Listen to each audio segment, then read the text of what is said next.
Hey there guys, John here, and for today's installment of my video blog, my last video blog of the year, I thought I would run down my top 10 films of the year. I've had a bunch of people ask me, okay, give us your top 10, list. So here it is. I'm not going to do a lot of pomp and circumstance. I'm just going to list it off for you. But look, there were actually, for as much as I've talked about and a lot of other people have talked about how disappointing of a year it was, you know, when I started going down and putting together my top 10 list, I found that it was a little bit more difficult than I thought. The top 5 was pretty easy, but I realized there were actually a good handful of films that were excellent films. So before I run down my top 10 list, I want to give you 4 films that I give what I call, honorary mention to. Like, these are films that easily could have been in the top 10, but were just either inched out or just for preference sake or whatever. But here's 4 films that could have made it into the top 10 but didn't on my personal list.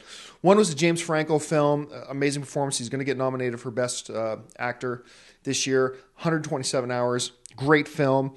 A great little film that I only heard about a month ago, to be honest, called Exit Through the Gift Shop. It's on Netflix streaming right now. So if you have Netflix, highly recommend you check it out. It's a very funny film. Catherine Keener and Oliver Platt and Amanda Peet did this great little indie comedy called Please Give. Catherine Keener is awesome. I mean, we all know she's awesome, but she's really highlights her pure awesomeness in this film. Check it out.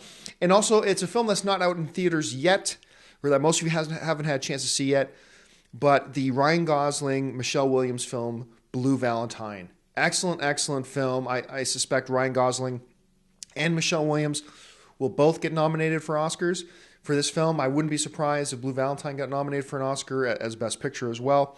But anyway, so yeah, 127 Hours, Exit Through the Gift Shop, Please Give, and Blue Valentine. Their honorary mentions easily could have been on the top 10 list, but for whatever reason, I don't have them up there. So here's my top 10. I'm going to start at number 10, work my way down. Number 10, the Nicole Kidman, Aaron Eckhart film, Rabbit Hole.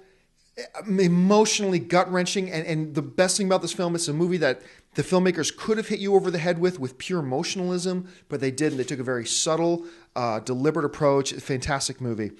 Number 9, Winter's Bone. Speaking of great performances, John Hawkes will probably get nominated. Jennifer Lawrence will get nominated for Best Lead Actress.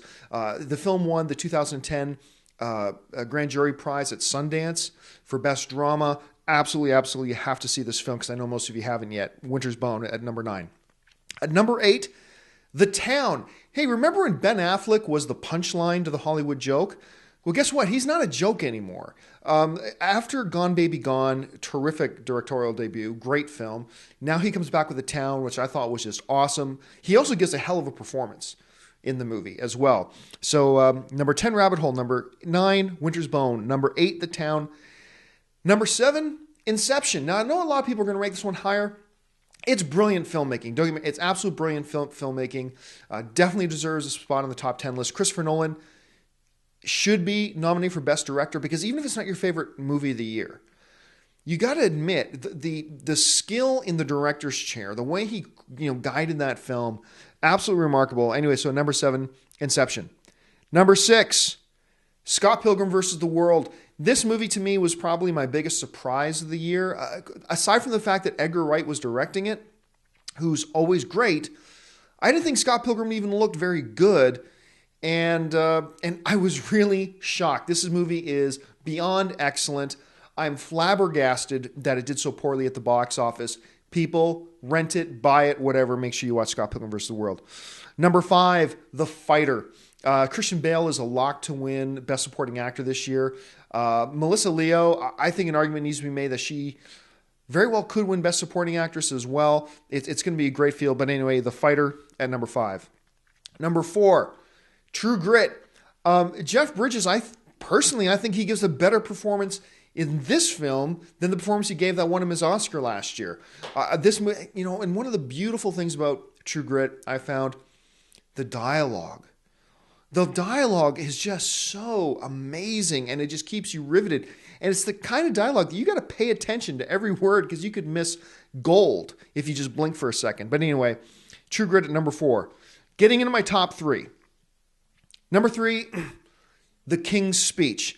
I don't know if it's in wide release yet, Colin Firth, in my opinion, should win the Best Lead Actor award at the Oscars this year. He's incredible. Jeffrey Rush will probably get nominated for Best Supporting Actor.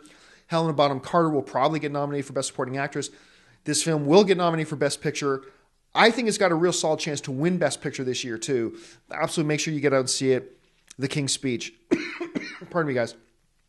Number 2, The Social Network. This movie is great. I wrote in on the AMC website, how do you take a movie about a fairly unlikable guy who made a website and make it an engaging, riveting, socially relevant movie out of that?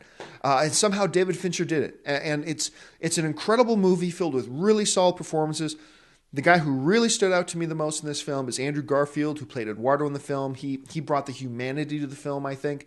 But overall, all the performances in it were solid. The story is great. The direction is fabulous.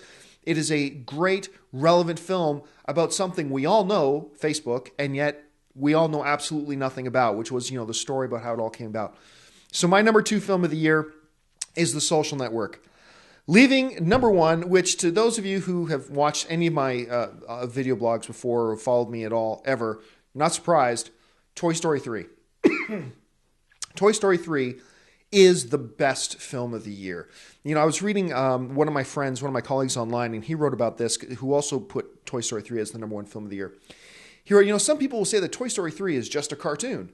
But to call Toy Story 3 just a cartoon is like calling a Ferrari just a car, or calling the Taj Mahal just a building, or calling a Picasso just a painting. This is a masterful, masterful movie that makes you cry and fall in love with and get attached to plastic toys. Yeah, it's visually riveting. It's very funny, but overall, it's just the narrative of the story is brilliant. And I've gone on and on about Toy Story 3 in the past. I don't need to do it again. So anyway, guys, once again, my top 10 films of the year. Number 10, Rabbit Hole. Number 9, Winter's Bone. Number 8, The Town. Number 7, Inception. Number 6, Scott Pilgrim vs. the World. Number 5, The Fighter. Number 4, True Grit. Number 3, The King's Speech. Number 2, The Social Network. And my number 1 film of the year, I think by far, Toy Story 3. So that'll do it for my top 10 films of the year. It actually, as I look back on it now, maybe it wasn't as bad of a year in film as I thought initially. This is also my last video blog of the year. I hope you all have very safe and happy New Year's. Please don't drink and drive. You're an asshole if you do. And get that message around. But anyway, thanks a lot, guys, for joining me this year. Looking forward to more reviews, more editorials here on johncampea.net going into next year. Thanks again, and once again, have a great night.